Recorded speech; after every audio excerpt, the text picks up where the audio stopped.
زمانہ کی سلامتی کے لیے ایک دفعہ صلوات دیں۔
گزر گیا، لیکن خدا متعال کی بارگاہ میں شکر گزار ہے کہ پروردگار نے ہمیں توفیق عطا فرمائی کہ ہم نے ان ایام میں شہید الشہداء کا غم منایا، اور عزاداری کو کہ جو کہ حالات پوری دنیا میں ڈسٹرب ہیں اور ایک عالمی بحران سے انسانیت گزر رہی ہے کووڈ-19 وائرس سے،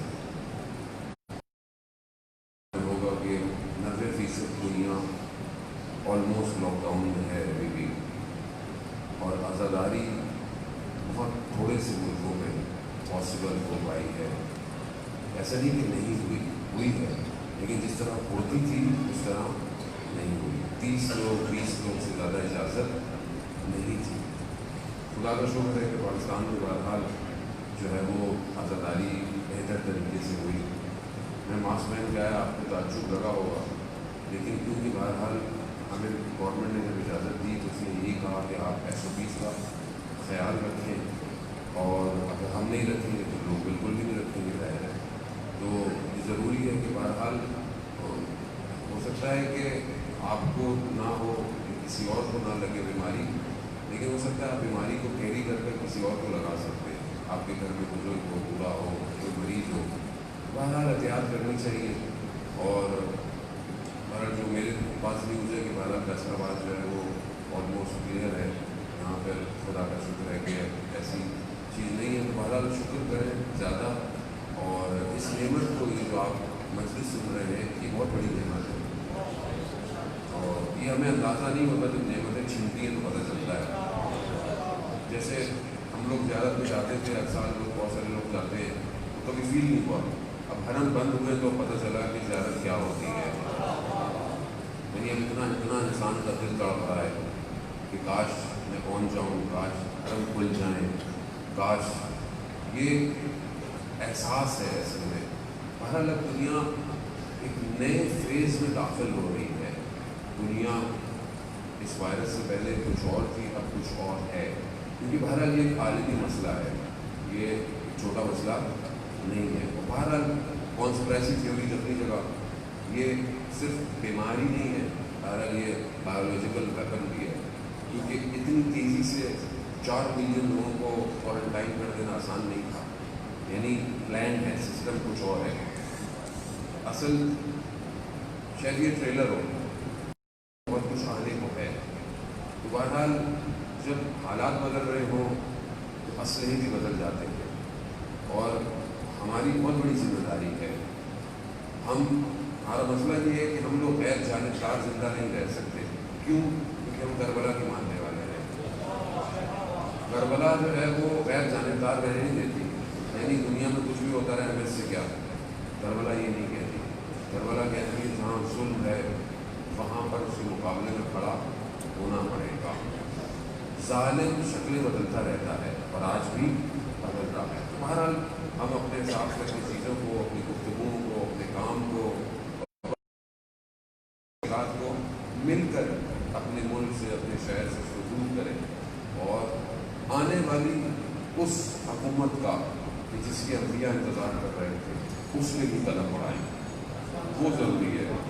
یہ عزاداری یہی ہے کہ آپ جب کربلا کو یاد کریں تو پھر کربلا ہی وہ راستہ ہے جو ظہور تک جاتا ہے۔ اور اگر آپ کو یہ مجلس اور عزاداری جو ہے یہ اگر آپ کو نہیں لے کے جا رہی ظہور کی طرف، تو اس کا مطلب ہے جو بیان کرنے والا ہے اس میں مشکل ہے، یا پھر سننے والوں میں مشکل ہے۔ کیوں؟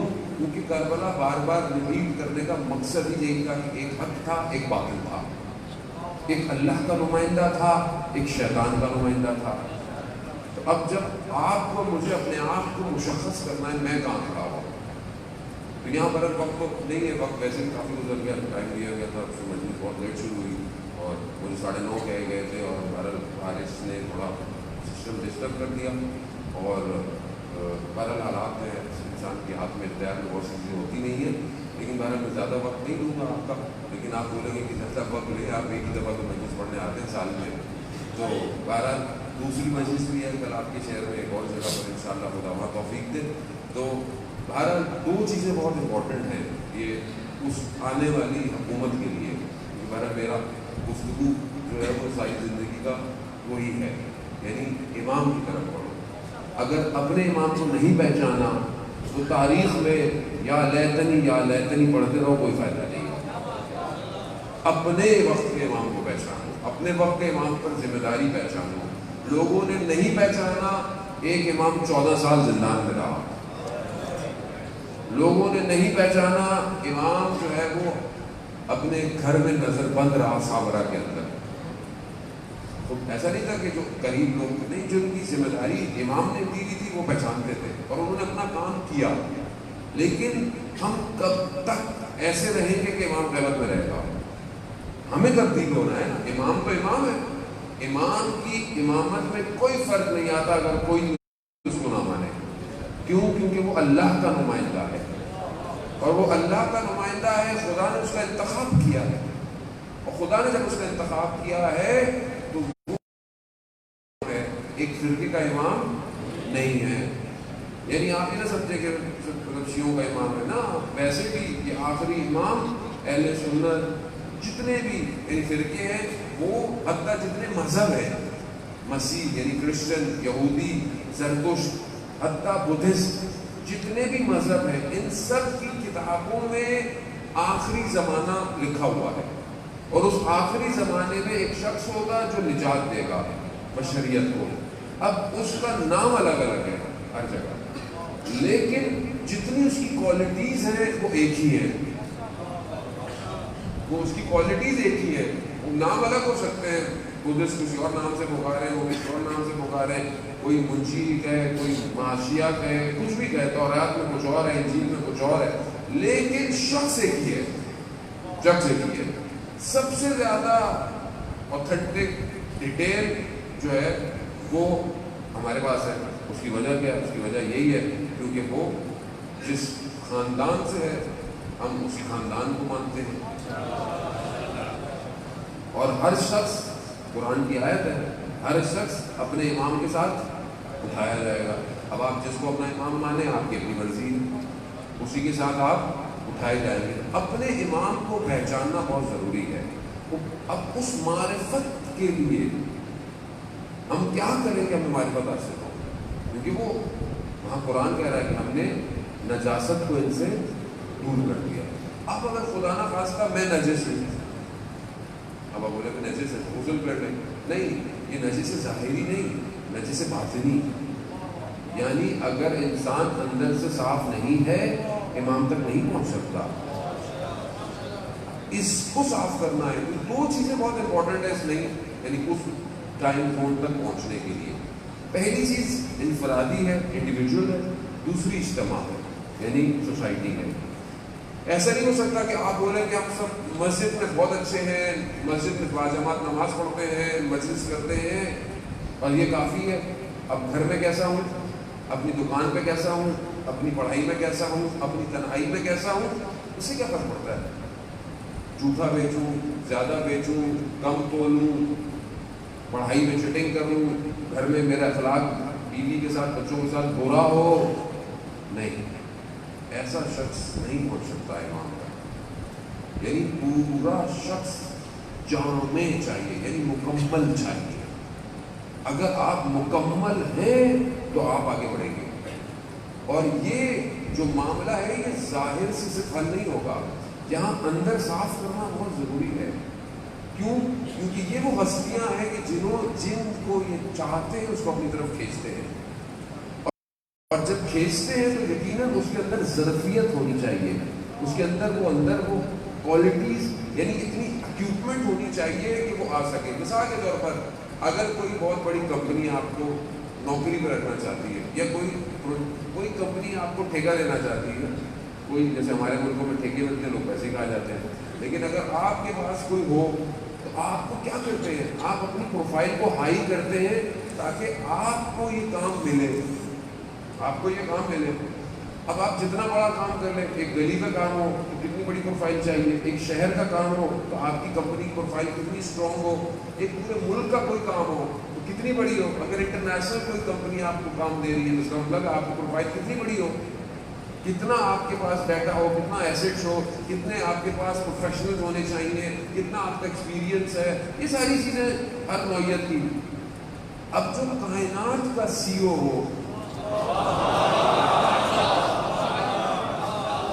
یعنی کائنات کا سی او، یعنی پوری کائنات کی سب سے بڑی کمپنی ہے، کائنات کی سب سے بڑی کمپنی ہے. کیوں؟ کیونکہ پروردگار نے انہی کے توسط سے فیض بھیج رہا ہے دنیا کے اندر، یعنی واسطہ فیض ہے، وہ رحمت موصولہ ہے. زیارت جامع کبیرہ میں باب اللہ ہے، باب توحید ہے، یعنی خدا تک جانے کے لیے خدا نے ان کو دروازہ بنایا ہے. اب اتنی بڑی جو ہستی ہو اس کے پاس جانے میں یا ان کے کام کرنے کے لیے کتنی بڑی پروفائل چاہیے،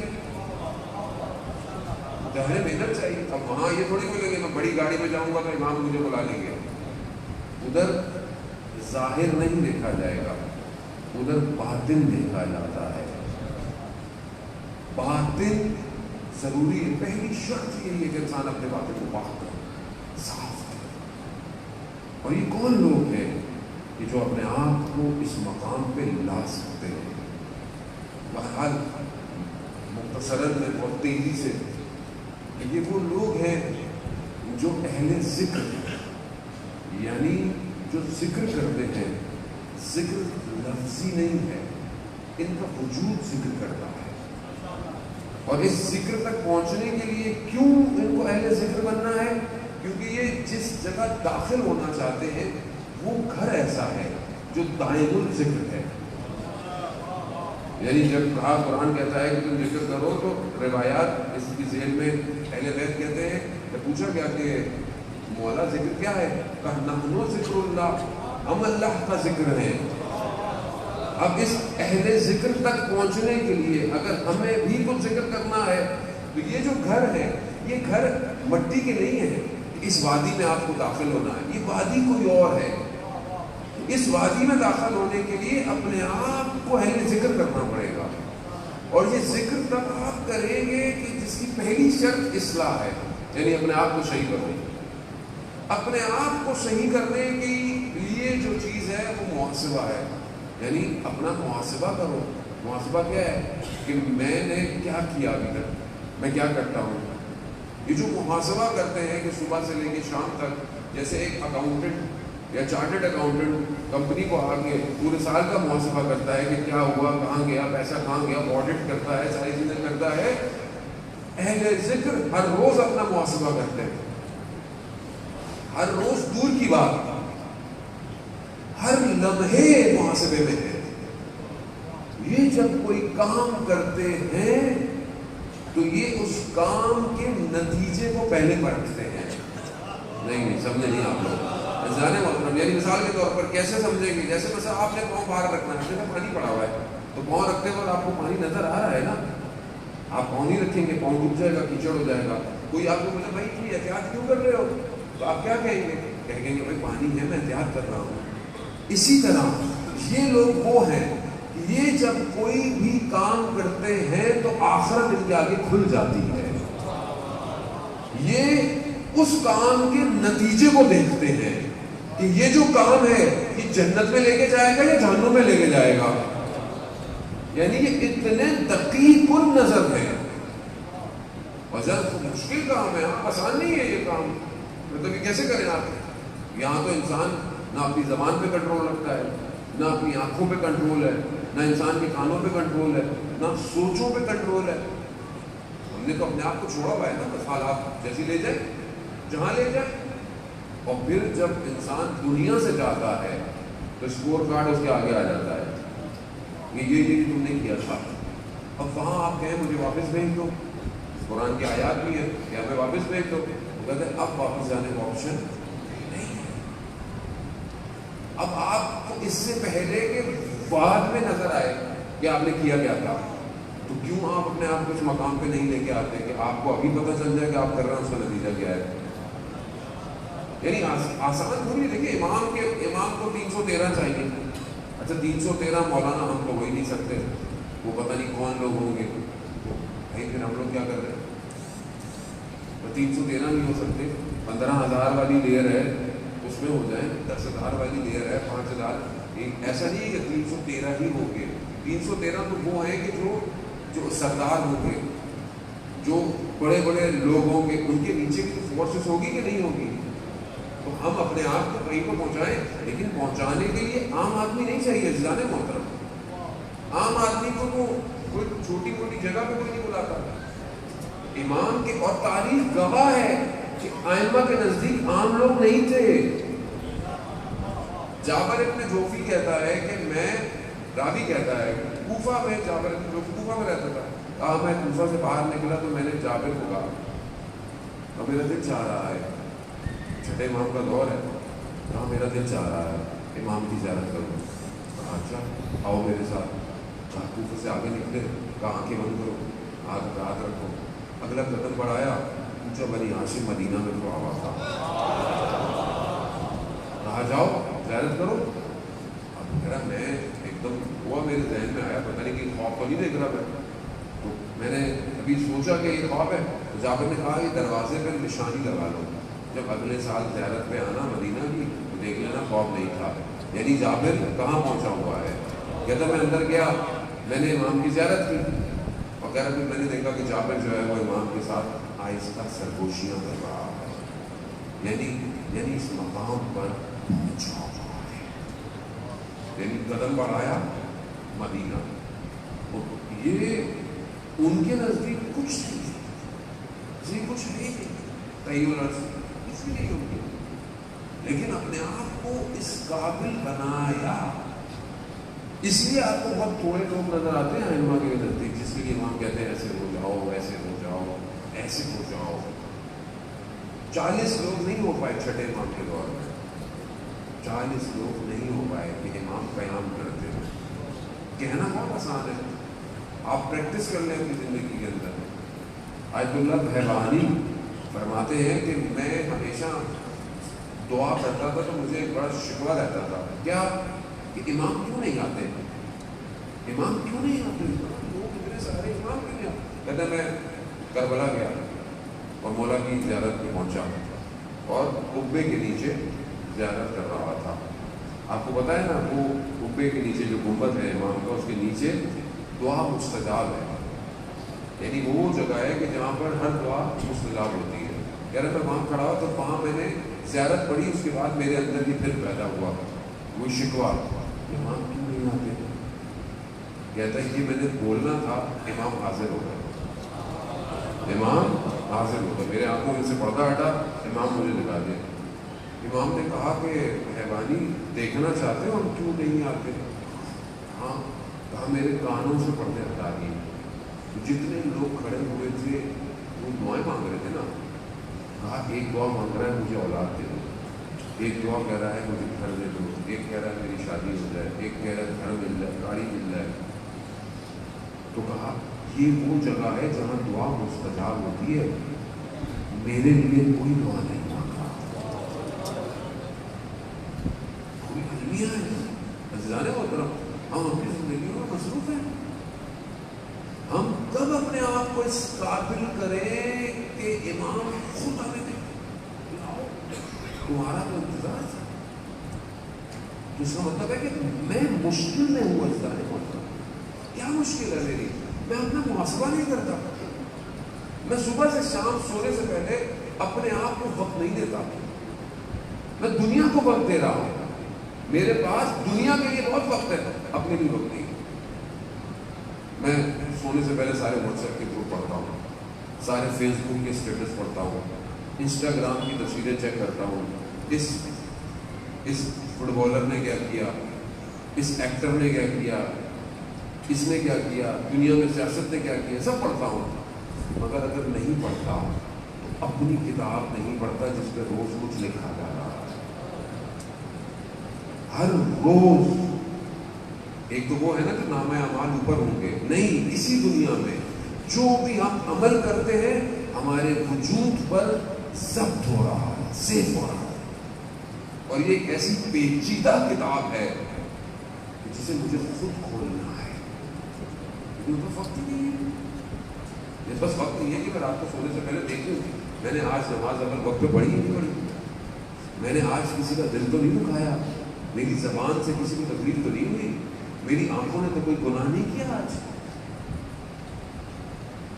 یعنی کیسے ہو سکتا ہے کہ انسان کی روح کو 3 لڑیوں سے تکلیف نہ ہو؟ اتنا بے ہوش ہو جاتا ہے انسان. ایک نگاہ نامحرم کی انسان کی روح پہ تیر ہے, تیر لگا ہو انسان تڑپتا رہتا ہے. یعنی میں کیسے سو رہا ہوں؟ میں آپ کو نہیں کہہ رہا ہوں گانا پاس کرنا پڑتا ہے, ریکارڈنگ ہو رہی ہے, ان لوگوں کے لیے باتیں کر رہا ہوں. انسان یعنی انسان کی زبان اونچی ہو جائے اپنے والد کے آگے, اپنی والدہ کے آگے, اپنی بیوی کے ساتھ قرض کلامی کر بیٹھے, بچے کو ڈانٹ دے, روح ڈسبیلنس ہو جاتی ہے. آپ کو بتائیں, لیکن ہمیں نہیں محسوس ہوتا. کیوں؟ ہم اس وادی میں نہیں ہیں, ہم اس معاہدے میں پھنسے ہوتے ہیں, بحث ہو گئی. اس بحثی میں ہم کربلا کیسے پہنچے؟ کربلا کوئی فزیکل تھوڑی ہے صرف کہ آپ ٹکٹ لے پہنچ جائیں. امام نے وجودوں کو اکٹھا کیا تھا. کربلا ایسے وجود تھے کہ جنہیں کربلا میں امام نے ایسا دفنایا کہ ان کی روشنی ہی جو ہے جو آج ہمیں راستہ دکھا رہی ہے. یہ وجود کیسے ہوگا ایسا؟ محاسبہ. عزیزان محمد جوانوں محاسبہ, اپنا محاسبہ کریں. زندگی قیمتی ہے, زندگی نعمت ہے. یہ وقت کے امام کے لیے یاد رکھیے گا. نہیں کیسے ہو سکتا ہے کہ وقت کا امام کربلا میں ہو اور ہم مدینہ میں زیارتیں کر رہے ہوں, مکہ میں خانہ کعبہ کا طواف کر رہے ہوں, امام دشت کربلا میں تنہا ہو سکتا ہے ایسا؟ ابھی کیوں ہے ایسا؟ ابھی امام تنہائی میں ہے. ٹھیک ہے امام کے ساتھ کچھ لوگ ہوتے ہیں, ابدال ہوتے ہیں, کچھ لوگ ہیں امام کے ساتھ, لیکن بہرحال امام ہماری وجہ سے نہیں آ پا رہے ہیں. ہم یہ نہیں کہہ سکتے نہیں مولانا صاحب میری وجہ سے نہیں آ رہے, کہ آپ کی وجہ سے آ رہے ہیں. آپ اپنی فکر کریں, دوسرے کو چھوڑ دیں. آپ اچھے ہو جائیں, دوسرا خود ہی اچھا ہو جائے گا. آپ سے آپ کا سوال پوچھا جائے گا قبر میں, دوسرے کا نہیں پوچھا جائے گا. اس عالم برزخ کو کہ جس میں ہم نے جانا ہے اس کو ابھی سے دیکھیں. عالم برزخ ایسا نہیں ہے کہ آپ مریں گے تو بنے گا. عالم برزخ ابھی ساتھ ساتھ ہے. جو میں عمل کرتا ہوں عالم برزخ میں میری شکل ویسی ہو جاتی ہے. اچھا عمل کروں گا اچھی شکل ہوگی, برا عمل کروں گا جانور کی شکل ہوگی. لوگ آیت اللہ کو حیثیت سے نہیں ملتے, کیوں نہیں ملتے؟ تو ان کو اصلی شکلیں نظر آتی تھی نفس. جب انسان غلطی کر بیٹھے, گناہ کر بیٹھے, شکل تبدیل ہو جاتی ہے آدمی کی. جب رات گناہ کا بوجھ ہو فجر میں نہیں اٹھا جاتا آدمی. 6 الارم لگا لیں آپ. ماں باپ دھکے دیتے رہتے اٹھو اٹھو بیٹا اٹھو. کیوں نہیں اٹھ رہا؟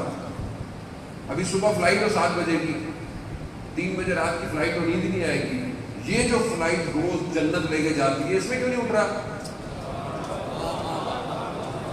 کیوں نہیں اٹھ رہا؟ اس کی وجہ یہ ہے کہ اس کو اٹھنے کے لیے جو سامان چاہیے تھا اس کا اس نے انتظام نہیں کیا. رات کو وزن بھاری ہو جاتا ہے, کروٹیں بدلتا رہتا ہے.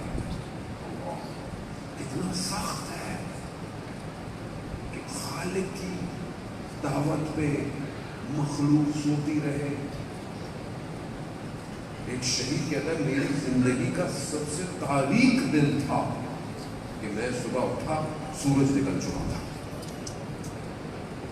تاریک دن تھا میرا. کیسے میری نماز قضا ہوگی؟ ہمارے استاد کہتے ہیں کہ اگر نماز تہجد قضا ہو جائے, تہجد اس کا مطلب ہے دن میں تم سے کوئی غلطی ہوئی ہے. اب اگر میں تہجد پڑھتا ہوں تو مجھے پڑھنا ہی نہیں. اب آپ پوچھو گے مولانا یہ بڑھاپے میں پڑھنے کی چیزیں نہیں ہے. زیادہ بول رہا ہوں, یہ جوانی میں پڑھنے کی چیزیں آپ کی نہیں ہے. اگر جوانی میں نفس صحیح ہو گیا تو یہ صحیح رہے گا. ایک دفعہ جیسے مثال مجھے بہت سادی سے دینی پڑتی ہے بچوں کو سمجھانے کے لیے, بزرگوں کو جانتے ہیں. جب کوئی کمپنی اپنی ڈائی بناتی ہے نا تو ایک ڈائی اگر اسٹرانگ ہو جائے نا تو بس پھر وہ وہی رہتی ہے, اس کو تبدیل نہیں کر سکتے. نفس ایک حد تک کام ہو سکتا ہے لیکن 40 سال اگر نفس پہ کام نہ ہوا تو یہ اتنا سخت ہو جاتا ہے کہ اس میں رسوخ کر جاتا ہے میہ. ایسا نہیں کہ ناممکن ہے, نہیں ممکن ہے لیکن سخت ہو جائے گا. 40 سال سے پہلے جس نے اپنی تربیت صحیح کر لی وہ آٹومیٹکلی صحیح جائے گا. اس لیے کہتے ہیں نا 40 دن کا چلنا, 40 دن گردہ شورا, 40 دن یہ عمل, اور پہلی زکات سے لے کے 10 ذی الحج جو ہیں یہ جو 40 دن جس پہ حضرت موسیٰ علیہ السلام اوپر گئے تھے, دور پہ گئے تھے اور 10 دن پڑ گئے. 40 دن بہت امپورٹنٹ ہے. ہمیں تو پتہ ہی نہیں ہوتا نا, ہمیں تو صرف رمضان کے چاند کا پتہ ہے اور صرف محرم. ہمیں باقی مہینے کب آتے ہیں کب جاتے ہیں ہمیں کیا پتا. رجب آتے ہی مومن الرٹ ہو جاتا ہے. کیوں؟ یہ مہینہ رجب شعبان اپنی تربیت کرے گا تو رمضان میں پھل حاصل کرے گا. عزیزان محترم, بہرحال آپ ہو سکتا ہے آپ کو کچھ اور سننا ہو, میں آپ کو کچھ اور سنانے آ گیا.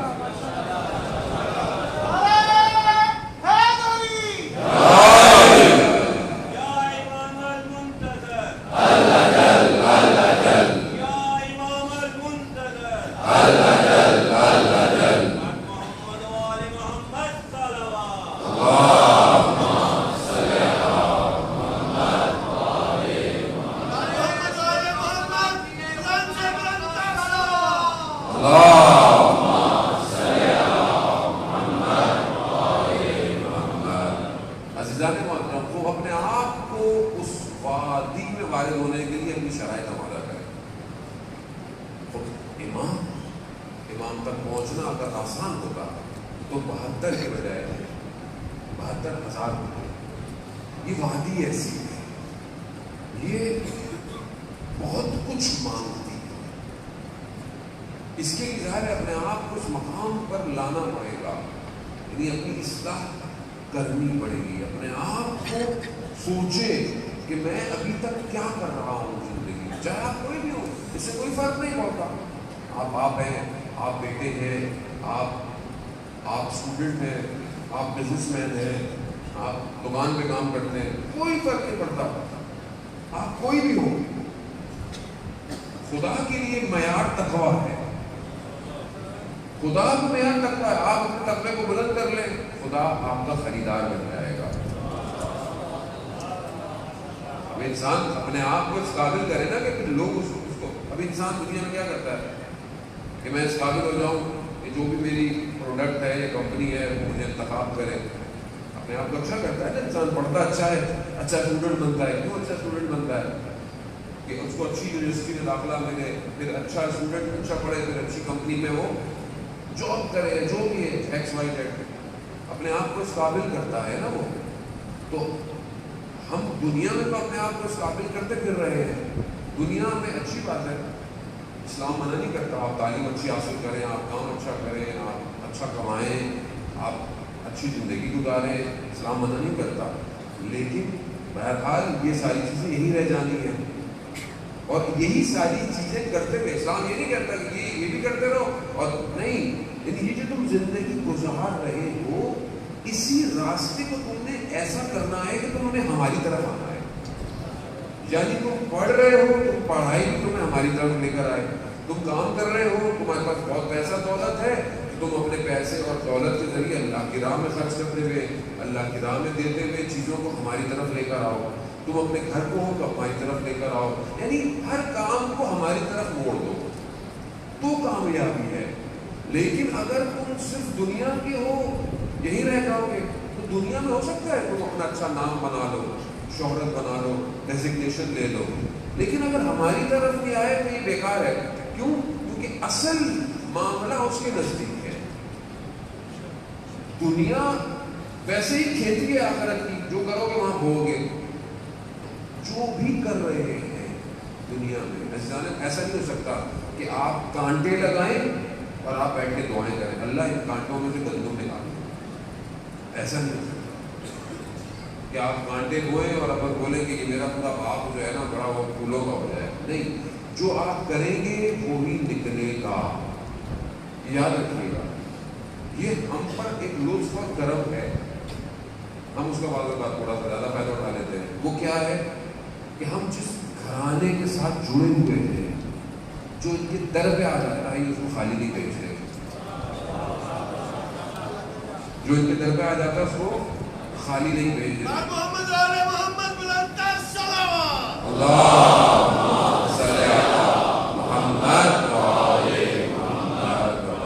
اسی لیے امام رضا علیہ السلام کی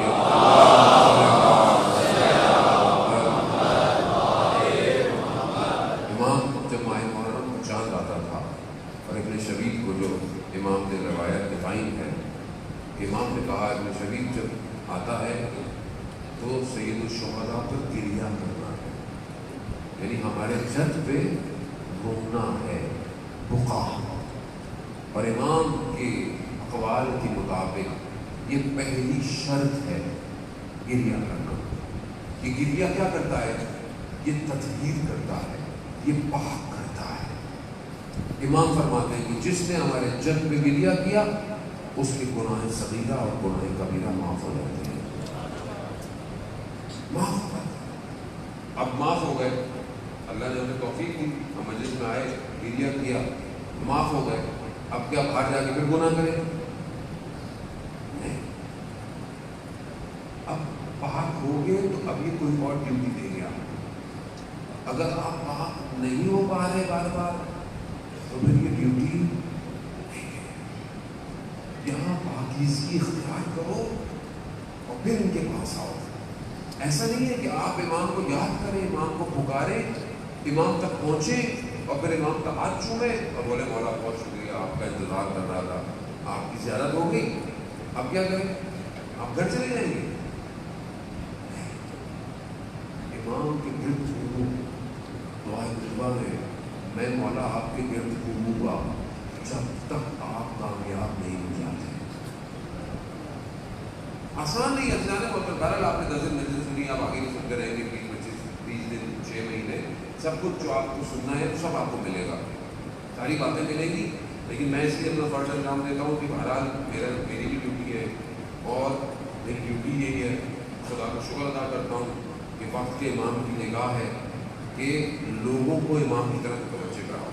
چاہے لوگوں کو شاید باتیں خوش لگے, چاہے لوگوں اتنے جو ہے وہ واہ نہیں کرتے ہو, لیکن کوئی مسئلہ نہیں ہے. اصل مسئلہ یہی ہے جانے محترم, ساری چیزوں کا اصل ہدف امام ہے, یاد رکھیے گا. اللہم صلی علی محمد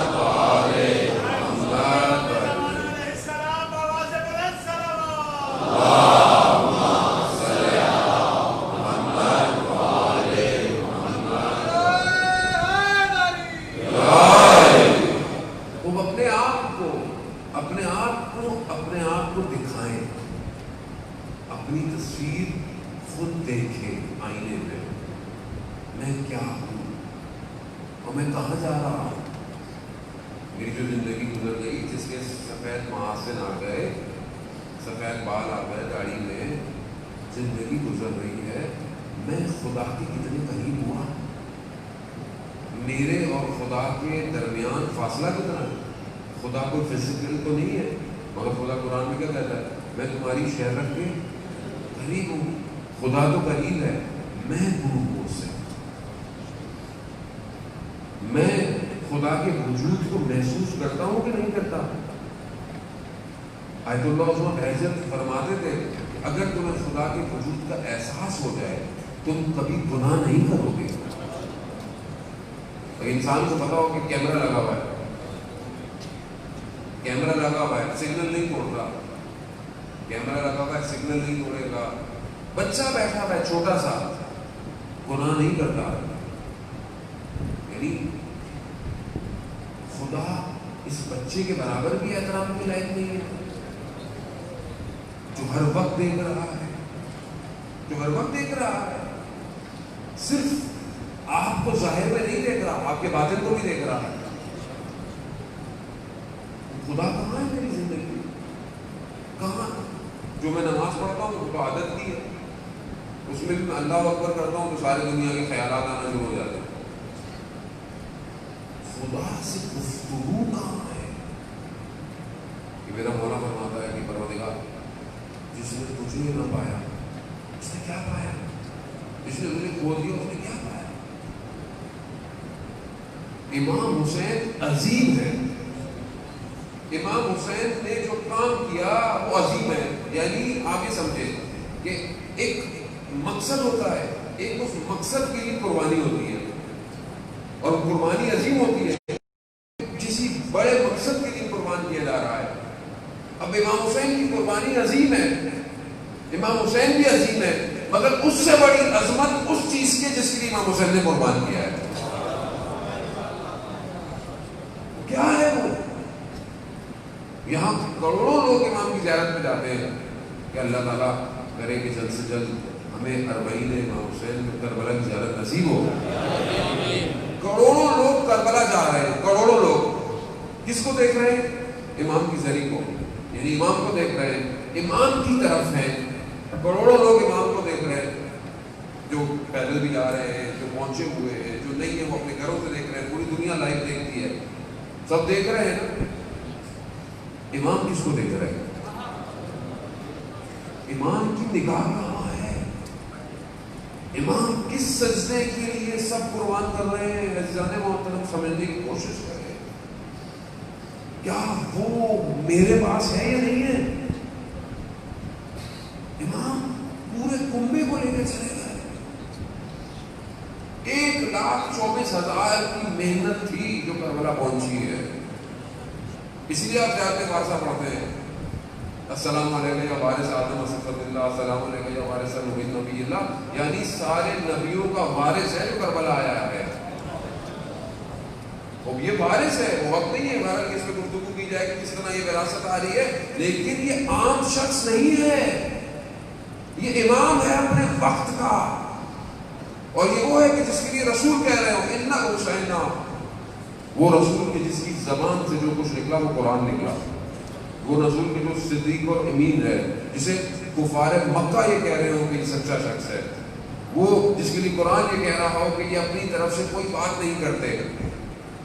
مجھے کہہ رہا ہوں اِنَّا حُسَيْنَا مِصْبَاحُ الْهُدَىٰ وَسَفِينَةُ النَّجَاةِ, کہ بے شک حسین جو ہے وہ ہدایت کا چراغ ہے اور نجات کی کشتی ہے. یا رسول اللہ, کون سی جگہ یہ چراغ چلے گا؟ کہاں یہ چراغ ضرورت ہے؟ قرآن سورہ نور میں کہتا ہے کہ مشکات, یعنی ایک مشکات ہے اور اس کے اندر ایک قندیل, یعنی مشکات قندیل ہے, اس کے اندر ایک مصباح ہے. سورہ نور کے اندر مفسر کہتے ہیں وہ مشکات رسول خدا کی ذات ہے, اور اس کے اندر جو مصباح ہے یعنی یہ جو چراغ ہے یہ امام حسین ہے. نہیں سمجھے آپ کو؟ رسول خدا کیا ہے؟ رسول خدا کیا ہے؟ خاتم الانبیاء ہے، اول مخلوق ہے، یعنی کائنات کی پہلی مخلوق ہے. خدا کہتا ہے کہ میں نے آپ کے نور کو خلق کیا، میں چھپا ہوا خزانہ تھا، میں نے کہا، یعنی پہلی خلقت ہے پروردگار کی. ٹھیک ہے، رحمت للعالمین ہے، سارے انبیاء آئے اسی کے لیے. اب آپ اس ظرف کو پہچانے، وہ ظرف ہے کیا کائنات کا. اس ظرف میں پروردگار نے مصباح کو رکھا ہے، یعنی ہدایت کو، یعنی جو بھی کائنات میں ہے وہ اگر گمراہ ہو جائے یا جہالت میں چلا جائے یا ظلمت کی تاریکیوں میں ڈوبنے لگے، وہاں پر حسین ہی ہے جو اسے بچائے گا. یعنی صرف 61 ہجری میں نہیں بچائے گا، قیامت تک کے لیے پوری انسانیت کو بچانے کے لیے حسین. اسی لیے دشمن کو سب سے بڑا مسئلہ حسین سے، عزاداری کو خراب کرو، عزاداری کو روکو. کیوں؟ کیونکہ یہ حق اور باطل کو عیاں کر رہی ہے. امام حسین کو ایسا نہیں تھا کہ لوگ کہتے ہیں امام حسین کو کربلا میں جو ہے وہ روک دیا گیا اور گھیر دیا گیا اور امام کو شہید کر دیا. نہیں، امام ہے، امام نے کربلا سجائی ہے. امام نے کربلا میں یزید کو بلایا تھا، آؤ اور میں تمہیں 6 مہینوں کے بچے سے تمہارے چہرے کے نقاب کو اتارا. یہ نقاب، وہ نقاب جو چھپے ہوئے آئے اور مسند رسول پہ بیٹھ گیا. کون سو رہی تھی؟ کون سو رہی تھی؟ 6 ماہ کے بچے نے اس نقاب کو اتار دیا. کہ اگر یہ انسان ہوتے تو بچے کو تو پانی دے دیتے. ازانے کو وادی قیمت مانگتی ہے. یہ یوں کہوں، یہ ولایت آسان نہیں ہے. یہ زبان سے کہنا بہت آسان ہے کہ مولا ہم آپ کی ولایت کو مانتے ہیں. نہیں، ولایت پہ جانے کے لیے پہلی شرط ہی اپنے آپ کو قربان کرنا ہے. اور وہ تبھی کریں گے جب ہم اپنے آپ کو صحیح کریں گے. کیونکہ جو شخص میں ذرا سی بھی میل ہوگی وہ امام کے پاس نہیں پہنچے گا. زیادہ محترم، اس کو یا اولاد پیاری ہو جائے گی، یا مال پیارا ہو جائے گا، یا خواہشات پیاری ہوگی. اس سے چھوٹے گا کچھ نہیں. یہ پریکٹس آپ کو ابھی کرنی ہے.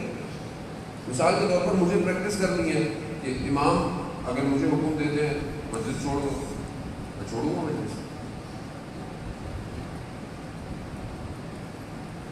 مولا مجھے تو مجلس ہی پڑھنا آتی ہے، میں اور کیا کروں گا. امام بولے کہ نہیں مجلس تو ہم پڑھیں گے، تمہیں کچھ اور آتا ہے؟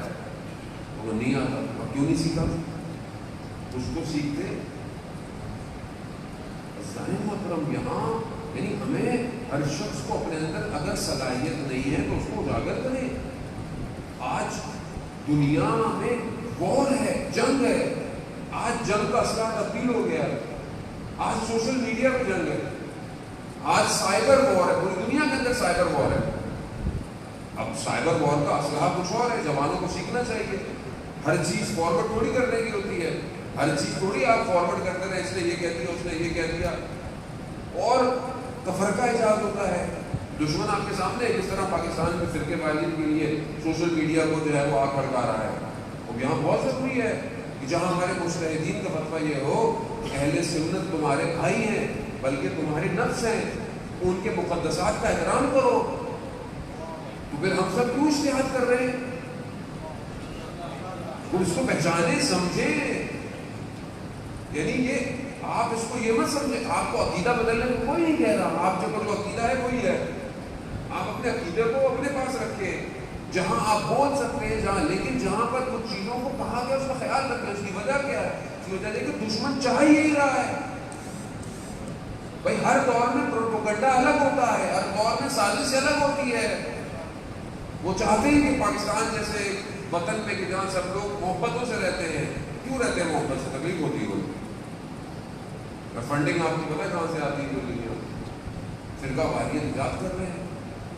خیال رکھیں، مجلسوں میں خیال رکھیں. مجلس ایسی ہو کہ سارے فرقے کے لوگ آئیں، بیٹھیں اور امام حسین کا ذکر سنیں. آپ ایسی مجلسیں کریں نا کہ آپ بتائیں لوگوں کو، دعوت دیں کہ بھائی ہم کیا ذکر کرتے ہیں. قرآن کا ذکر کرتے ہیں، امام کا ذکر کرتے ہیں. ہم وہی ذکر کرتے ہیں جو رسول نے کیا تھا. ہم کوئی اور ذکر کرتے ہی نہیں. اگر علی کا ذکر بھی کرتے ہیں تو وہ رسول کی وجہ سے کرتے ہیں. تو ساری زندگی انہوں نے علی کیا. جتنی بھی حدیثیں ہیں وہ ساری رسول خدا سے ہیں کہ میں علم کا شہر ہوں, علی اس کا دروازہ ہے, علی المال حق باق المال علی, جو جتنی بھی ہیں کہ لحموں کا لحمی, داموں کا دمی, جو بھی جتنا کچھ آپ فضائل پڑھ لیں حضرت علی کے سارے وہی فضائل ہیں جو رسول خدا نے کہے.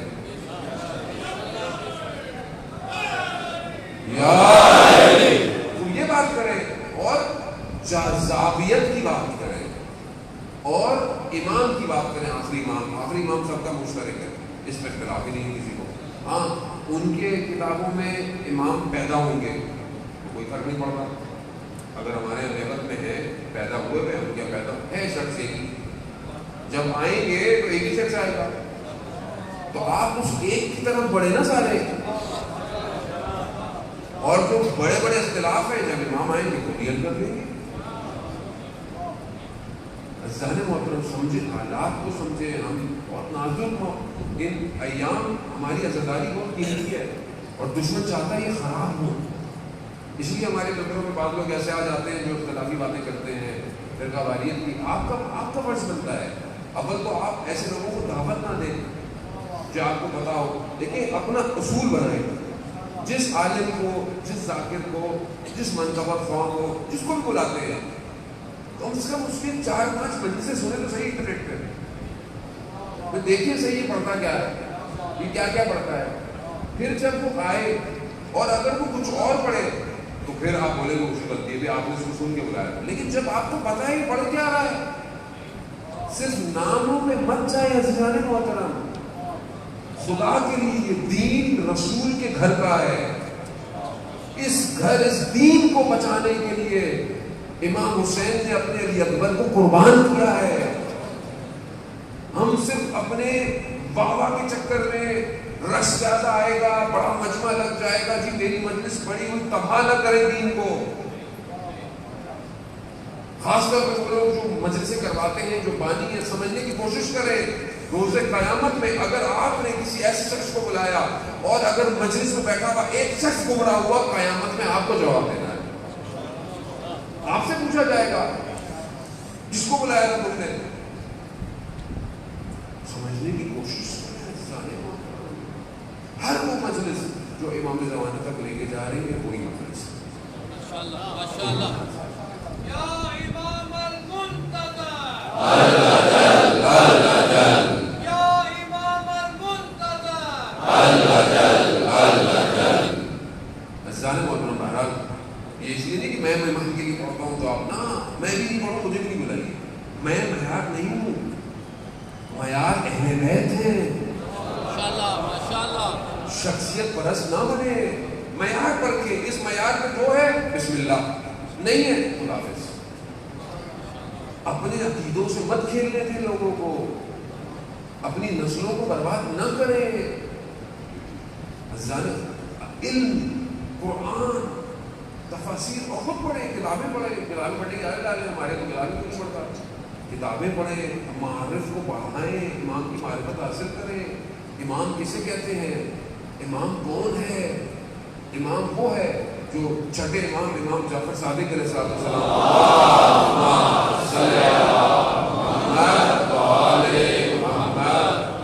امام فرماتے ہیں کہ امام جب کائنات میں نگاہ اٹھاتا ہے تو اس کی نگاہ ایک ہی لمحے میں عالم امکان کا جو سینٹر پوائنٹ ہے سدرۃ المنتہا وہاں تک جاتی ہے.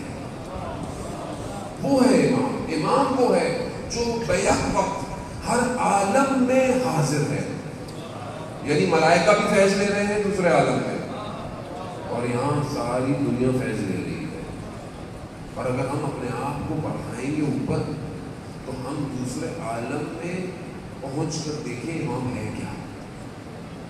یہ ہمیں, کیونکہ بہرحال ہماری آنکھیں بند ہیں, ہمیں نظر نہیں آ رہا, لیکن اگر ہم اپنے آپ کو صحیح کر لیں, یونت براقہ میں مولا فرماتے ہیں کہ اگر تم اپنے آپ کو اہل ذکر کی طرف لے آؤ تو پھر تمہاری آنکھیں وہ دیکھیں گی جو لوگ نہیں دیکھتے.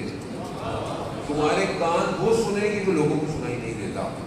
تمہارا قلب اس چیزوں کی طرف بڑھے گا جو دوسرے اس تک نہیں پہنچ سکتے. یعنی انسان کی عقل اس قابل ہو جاتی ہے کہ اس کے اوپر تفکرات الہام ہونا شروع ہو جاتے ہیں. یعنی آسان، یعنی ان مراحل سے گزریں گے تو امام کے لیے کام کریں گے نا. امام کو برین چاہیے، اسٹریٹجیکل پلانر چاہیے، سٹی ڈیولپر چاہیے، آئی ٹی اسپیشلسٹ چاہیے، اکنامکس کا ہیڈ چاہیے، ہیکر چاہیے، سائبر وار کے لیے. یہ سب کچھ امام کو چاہیے. کیا ہم ذہن اس طرف ہے؟ جب ظاہر ہے ذہن پاک ہوگا تو وہ جو نجوا، وہ جو کائنات میں ہو رہا ہے وہ آپ کو سنائی دے گا. آیت اللہ سید علی قاضی طباطبائی رضوان اللہ تعالیٰ علیہ فرماتے ہیں کہ جب میں تہجد کی نماز پڑھتا تھا، شہر سے جا کے باہر پڑھتے تھے، جنگل میں پڑھتا تھا، تو اس وقت میں جو ایک آدھ گھنٹے کا ہوتا تھا میں اپنے اطراف سے منقطع ہو جاتا تھا. یعنی میرے اطراف میں کیا تھا مجھے نہیں پتا، لیکن عالم میں جو صدائیں تھیں وہ مجھے آواز آتی تھی. وہ ذکر کہ جو کائنات کر رہی ہے، یسبح للہ ما فی السماوات و ما فی الارض، جو زمین اور آسمان ذکر کر رہی ہے نا، تسبیح پڑھ رہی ہے، وہ سنائی دیتا ہے. مجھے کب سنائی دے گا؟ مجھے کب سنائی دے گا؟ مجھے کب میں خدا کے ساتھ اٹھ کے باتیں کروں گا؟ میں کب مناجات پڑھوں گا؟ زندگی میں صحیفے سجادیہ کب کھولوں گا؟ مشکل بات ہے. ایسا ہے کیونکہ اب جو مولانا آ کر آپ کو کام دے جائے، ہوم ورک، ہم بولے ہیں مولانا پہلے زندگی میں ٹینشن تھوڑی ہے، آپ بھی ہوم ورک دے کے جا رہے ہیں، نہج الآبا پڑھو، صحیفے سجادیہ پڑھو، کتابیں پڑھو، قرآن پڑھو. مولانا کو اور باتیں کریں، ایسا کوئی شارٹ کٹ فارمولا دے. دیکھیں شارٹ کٹ کچھ نہیں ہے اسلام میں. شارٹ کٹ یہی ہے آج توبہ کر لو کل اٹھا لے گا وہ. اس سے بڑا ان اللہ یحب التوابین، خدا توبہ کرنے والوں سے محبت کرتا ہے. توبہ کس کو کہتے ہیں؟ پلٹنے کو. پلٹنا یعنی کیا مطلب؟ یعنی خدا کی طرف ہی جانا تھا لیکن کہیں اور چلا گیا. اب جتنا بھی دور گیا خدا یہ نہیں کہہ رہا کہ 5 سال غلطیاں کی، 10 سال غلطیاں کی، نہیں، جو کچھ کیا یہاں تک کہ حسین کے گھوڑے کو روکا، اس سے بڑا تو گناہ نہیں ہو سکتا. پلٹ آؤ. اور علیہ السلام کو آیا. پلٹنا شرط ہے. یہ شارٹ کٹ ہے، اس سے بڑا شارٹ کٹ نہیں. جب پتہ چل گیا پھر شارٹ کٹ نہیں ہے. ہاں نہیں پتا جب تک. لیکن اب ہم جس دور میں رہ رہے ہیں اب آپ یہ نہیں کہہ سکتے مولانا ہمیں تو پتہ نہیں تھا وضو کیسے کرتے ہیں، مسا کیسے کرتے ہیں، شکیات نماز کیا ہوتی ہے، طہارت کیا ہوتی ہے. بھائی انٹرنیٹ بھرا پڑا، یہاں تو صبح شام دنیا کی چیزیں دیکھ لو، وضو کے احکام بھی دیکھ لو، غسل کے احکام دیکھ لو، نماز کا صحیح طریقہ دیکھ لو.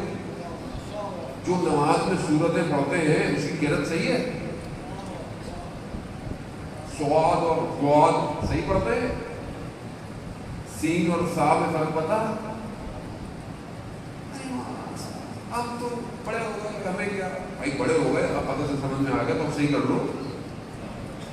بچے کو تو قاعدہ پڑھانا ہے، خود بھی پڑھ لو بھائی.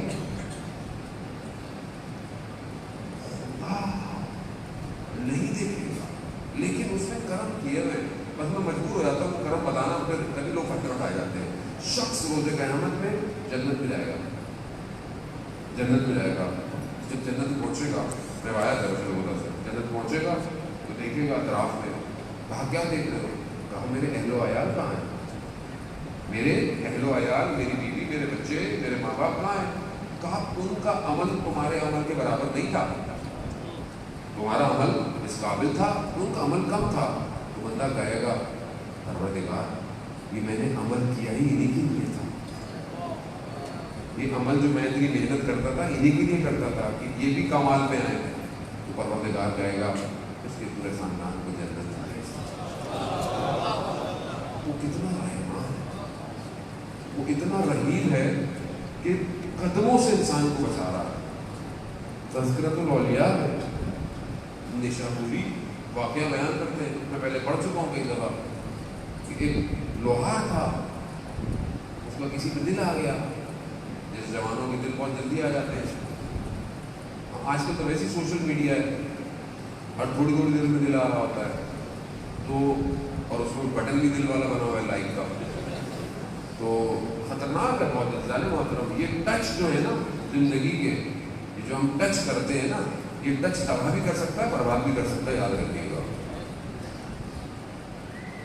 اب اس کا بھی دل آ گیا, اب کیا کرے, نہیں ہو رہا. اس نے سنا کسی اور شہر میں ایک جادوگر ہے. یہ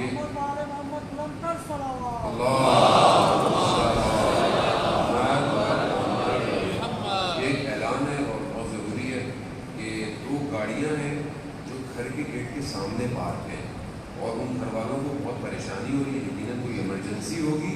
گاڑی کا نمبر ہے LEF T203, اگر نہیں 7203, اور LEH 531. میں دوبارہ رپیٹ کرتا ہوں, LEF 7203 اور LEH 531. بہرحال یہ جن کی بھی گاڑیاں ہیں وہ تکلیف ہوگی ان کو, لیکن یقیناً جن کے گھر کے سامنے کھڑی ہے ان کو پریشانی ہو رہی ہے. صلوات بھیجتے محمد وعلى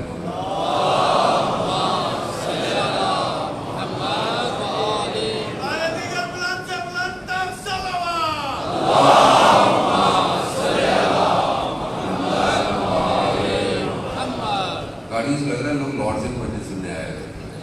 تو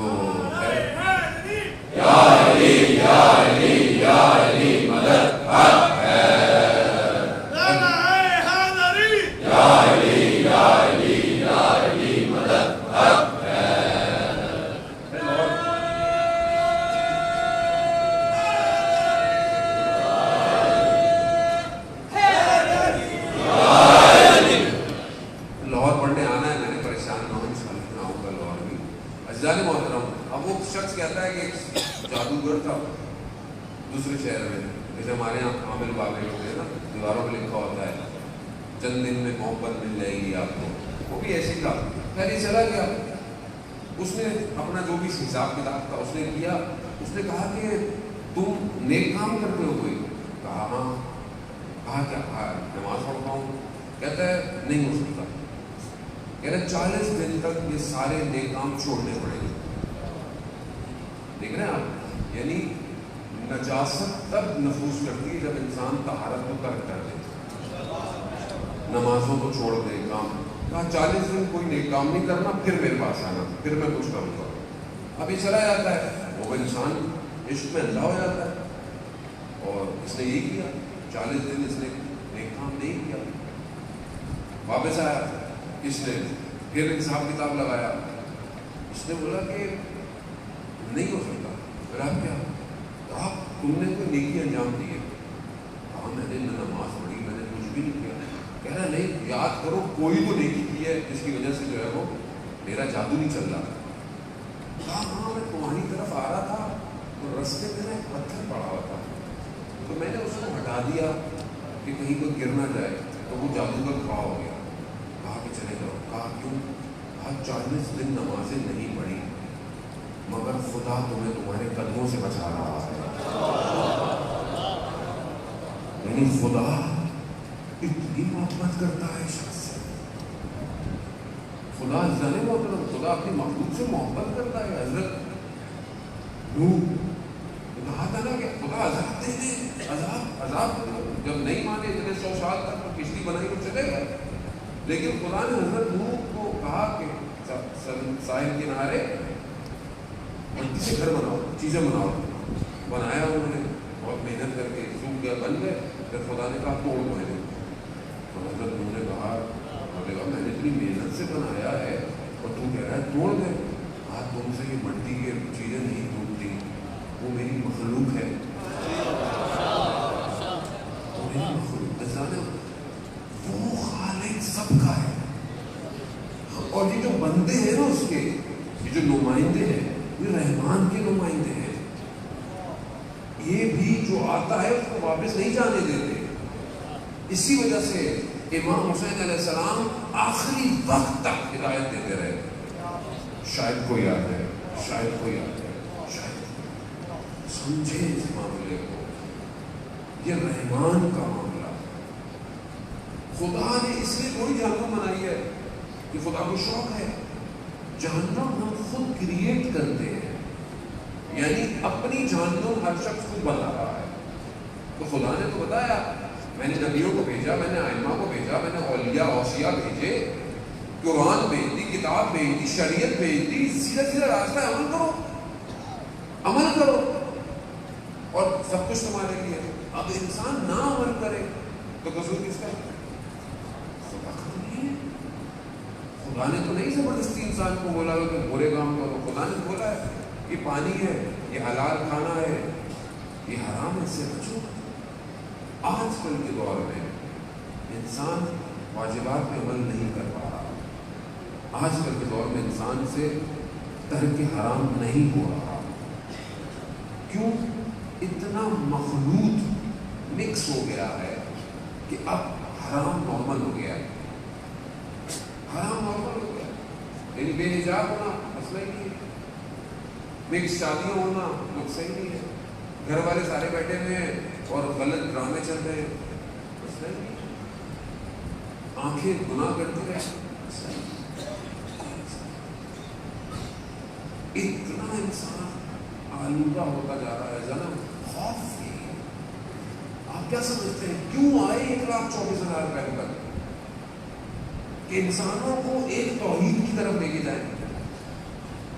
اس لیے تو نہیں تھا کہ انسان آئے اور اپنی دکانیں بنائے اور پھر اس کے بعد چل جائے. نہیں, ہر نبی نے یہی کہا ایک الہ کی عبادت کرو, ایک الہ, ایک خدا. اسی لیے اس قربانی کے وقت وہ جو قربانی ہوئی اتنی بڑی کربلا کی, آپ حضرت زینب سلام اللہ علیہ کے جملے کیا جملے ہیں؟ تقبل منا حاصل قربان, یعنی پروردگار ہماری اس قربانی کو قبول کر, یعنی سب خدا کے لیے. اور جانے محترم, میں اپنی زندگی میں دیکھوں, میرا گھر خدائی ہے, میرا کاروبار خدائی ہے, میری پڑھائی خدائی ہے, میری تنہائی خدائی ہے, میری دوستی, یعنی دوست ایسا ہو حضرت عیسیٰ کہتے ہیں جسے دیکھ کے تمہیں خدا یاد آئے. ایسے دوست ہیں ہمارے, یا میں خود ایسا ہوں کہ مجھے دیکھ کے میرے دوستوں کو خدا یاد آئے. اگر یہ نہیں ہے تو ہم کیسے کھڑے ہوں گے اس کے سامنے روز محشر؟ اس کی طرف جانا ہے. زیادہ محترم, خدا ایک لمحہ چاہتا ہے کہ میرا بندہ پلٹ آئے, میں اس کو اپنی طرف لے لوں. حدیث قدسی ہے کہ جب میرا بندہ میری طرف پلٹتا ہے نا تو کیا محسوس کرتا ہے؟ خدا کے وہ احساسات نہیں ایسے ہمارے یہاں ہیں, لیکن وہ کیا میں کس طرح اس کو ہوتا ہے جیسے ایک شخص ریگستان میں کھو جائے, اس کا مال, اس کا گھوڑا, اس کا پانی کھو جائے اور بے ہوش ہو کے گر جائے, اور جب اس کو ہوش آئے تو اس کا سارا سامان اس کے ساتھ پڑا ہو, کیسی خوشی ہوگی اسے؟ خدا کہتا ہے جب میرا بندہ میری طرف پلٹتا ہے مجھے بھی ایسا ہی ہوتا ہے. پلٹا. ایک شہید اپنے وصیت نامے میں لکھتا ہے اپنے بیٹے کو, بیٹا چھوٹا ہے, جو بڑا ہوگا پڑھے گا, کہتا ہے بیٹا دنیا بہت پرآشوب ہے, بھری ہوئی ہے ہر طرح سے, لیکن اپنے آپ کو اس قابل کر دینا عمل سے کہ خدا تمہارا خریدار ہو جائے. جب تمہیں خدا خرید لے گا بس پھر تمہیں دنیا کی ضرورت ہی نہیں ہے. دنیا تمہارے پیچھے پیچھے ہوگی. تو لوگ آج کل ہمارے پرابلم کیا ہے, ہم دنیا پر توکل زیادہ ہے, دنیا کے ریلیشن پر, باتوں میں ایک دوسرے کے اوپر, وہ میرا کام کر دے گا, وہ میرا کام کروا دے گا, جبکہ سب سے زیادہ اصل کاموں کو انجام دینا حقیقتاً جو ہمارے کام کرتا ہے وہ خدا ہے. حسبی اللہ, یعنی خدا تو کافی میرے لیے. تو ہی کافی ہے، تو نے مجھے بنایا، تو نے مجھے خلق کیا، تیری طرف پلٹنا ہے، میری سانسیں، میری زندگی تیرے قبضے میں، تو کافی ہے. لیکن کیا ہماری زندگی واقعی اس طرح ہے؟ بہرحال میں نے آپ کا بڑا وقت لیا اور آپ نے واقعی اس نے سماعت کا مظاہرہ کیا. خدا ہمیں توفیق دے کہ اپنے وقت کے امام کی نصرت کے لیے قدم بڑھائیں اور آگے بڑھیں. محترم امام کی نگاہیں ہماری طرف، امام ہمیں دیکھ رہے ہیں. ایسا ہو نہیں سکتا کہ جو امام کی طرف بڑھے وہ کسی کو تکلیف دے، کسی مومن کو دھوکہ دے، کسی کو. مومن مرآت المومن ہے، مومن مومن کا آئینہ ہے. مومن کی حرمت کعبے کی حرمت سے افضل ہے. اس لیے مومن کو کہا گیا کہ مومن کو تکلیف نہیں دے. ہم ایک دوسرے کو نہیں کیا کر رہے ہوتے ہیں، ہم تو گھر میں ایک دوسرے کی دشمن ہے، باہر تو دور کی بات ہے. کیوں ہے ایسا؟ یہ حسد کیوں ہے؟ یہ کینہ کیوں ہے؟ یہ بغض کیوں ہے؟ یہ غیبتیں کیوں ہیں؟ کیونکہ ہم نے دنیا کو اہمیت دی ہوئی ہے. ہمیں لگتا ہے ہم نے دنیا میں ہی رہنا ہے. دنیا فانی ہے. جب دنیا فانی ہو، آپ کو پتا ہو، ابھی ہمیں پتا ہے نا کہ یہاں تھوڑی دیر 1-2 گھنٹے کے لیے آئے. اب اگر آپ کو کوئی تکلیف بھی ہو رہی ہے، گرمی لگ رہی ہے مثلا، تو آپ بولیں گے کوئی نہیں 1 گھنٹہ تو بیٹھنا ہے. اور آپ کو لگے برابر میں آگے شخص بیٹھ گیا، جگہ تنگ ہو گئی، آپ کیا کریں گے؟ لڑیں گے اس سے؟ بولیں گے نہیں چاہے 1 گھنٹہ تو بیٹھنا ہے. کیوں تھوڑی دیر ہے نا؟